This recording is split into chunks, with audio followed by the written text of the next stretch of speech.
Ibig sabihin, agad-agad. Ano ang tawag natin sa kanila? Mga burokrata! Para ituloy ang paglilitis kay Sara Duterte!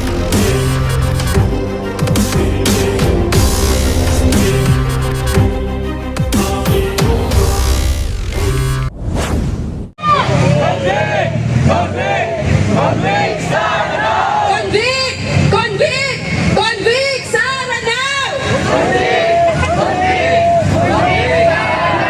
Ayan mga kasama, nakita po natin maging ang ating mga artista ng bayan ay tunay din ang kanilang panawagan para ituloy ang paglilitis kay Sara Duterte at siya ay convict. Kaya muli natin isigaw, Sara litisin!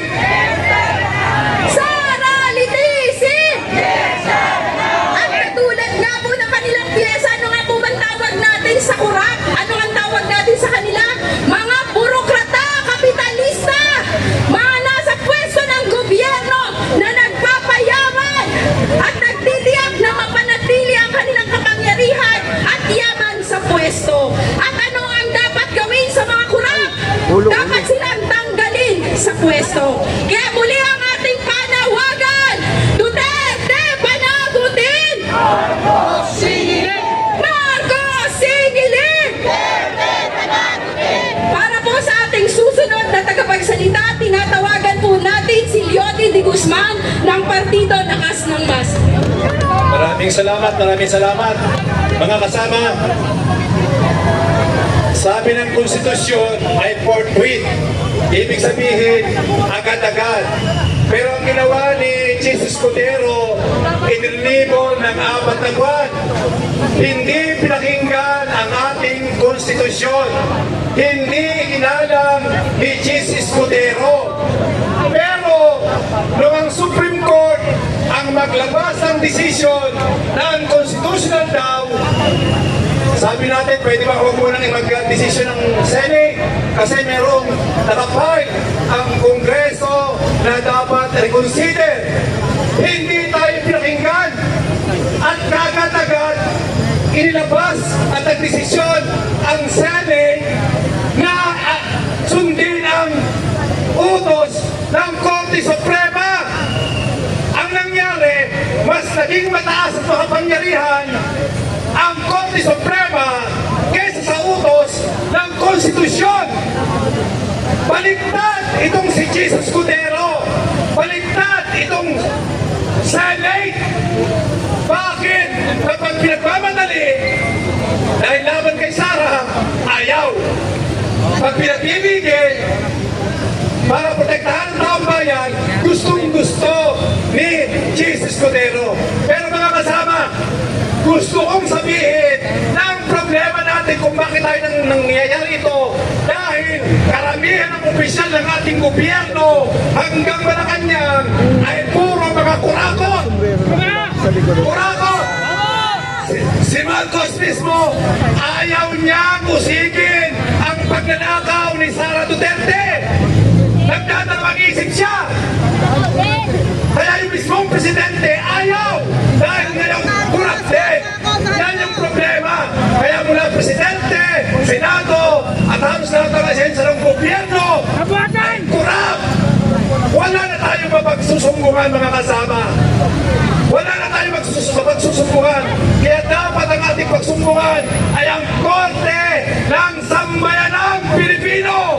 Ang sambayanan ang umatol kay Sara Duterte. Yun po yung ating gawin. At ipanawagan natin sa ating mga kababayan, itakwil na ang mga political dynasty, itakwil na ang mga trapo, itakwil na ang mga elitistang politiko dahil sila ay para sa kanilang pamilya, para sa kanilang partido, hindi sa masang Pilipino. Yun po lamang. Maraming salamat at mabuhay ang ating pakikibakang. Tuloy ang laban. Convict! Convict! Convict Sara now! Convict Sara now! Convict! Convict! Convict Sara now! Convict Sara now! Ngayon naman tinatawagan natin si Flora Santos mula sa Oriang. Marcos singilin! Duterte panagutin! Duterte panagutin!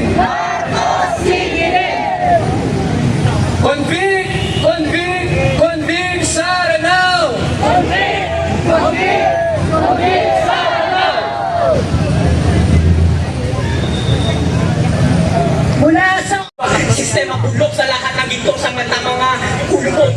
Kundi sumunod sa pak ng kanang kamay kahit patay na di ba sapat.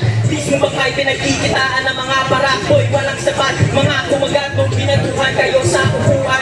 Magsitayuan na po mga hayop kayo. Rekta kayo sa kulungan sa tagupan. Kung nasa kaliwang kamay ang inahabol nyo sa buhay, eh di kaliwang kamo ang sasalubong sa inyo. Kultura nyo papasagin, magagarang damit, sa dosena sakyan, mamahalin mga gamit. Ito na ba dahilan? Ito na ba sagot? Bakit? Ang tanong kung kanino? Yaman ng Pilipinas o yaman ng Pilipino? Pwede na say-say-say mula sa bulsa na iyo sa ilan. Mga kriminal na nakalal sa pwesto, di ko na maintindihan. Subukan lang nila ang pasensya ng taong bayan. Walang simple yan, mga kawotan sa gobyerno na bubuhay sa oras na hirap. Sistema kurakot, pineperahan lang tayo. Mga kurak! Iba ang plano, mga kura, mga tunay na salot. Taong di makatao, paulit-ulit lang tayo. Paalisin ang paalisin ko, mga kura. Pera kung pera lang yan, pera kung pera lang yan. Wala nang ibang dahilan kung bakit nandito pa yan, nandito pa mga iyan.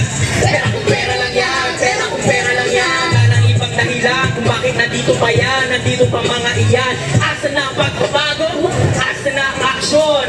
Tayo bago ang trapo? Pagdating panahon, lang ibang nakikita sa usok at ilusyon. Ang mundong naghihirap sa sabon ay revolusyon. Sistema kurakot, pineperahan lang tayo. Mga kurak! Mga pangako ang nangatalo, di na nabuo. Mga kurak! Kalot, tao di makatao. Mga kurak! Yung lang, paalisin ang paalisin ito, mga kurak. Sistema kurakot, pineperahan lang tayo, mga kurak. Dami pangako at nung nanalo, iba ang plano. Mga kurak! Mga tunay na salot, tao di makatao. Mga kurak! Paalisin at paalisin ito, mga kurak. Convict! Convict! Convict! Sarangal! Convict! Convict! Convict!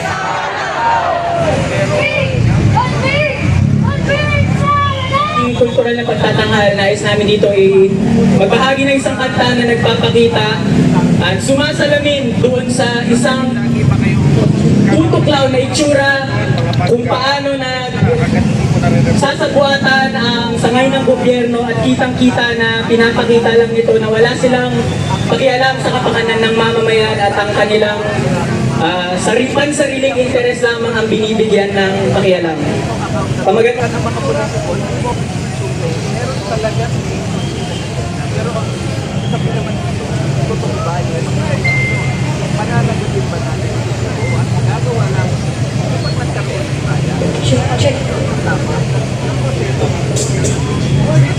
ginawa ng Korte Suprema, pinigilan niya ang proseso ng pagpapanatili. Kaya nga tingin namin sa halip na maging protektor ng mamamayan, ay naging protektor ni Sara Duterte.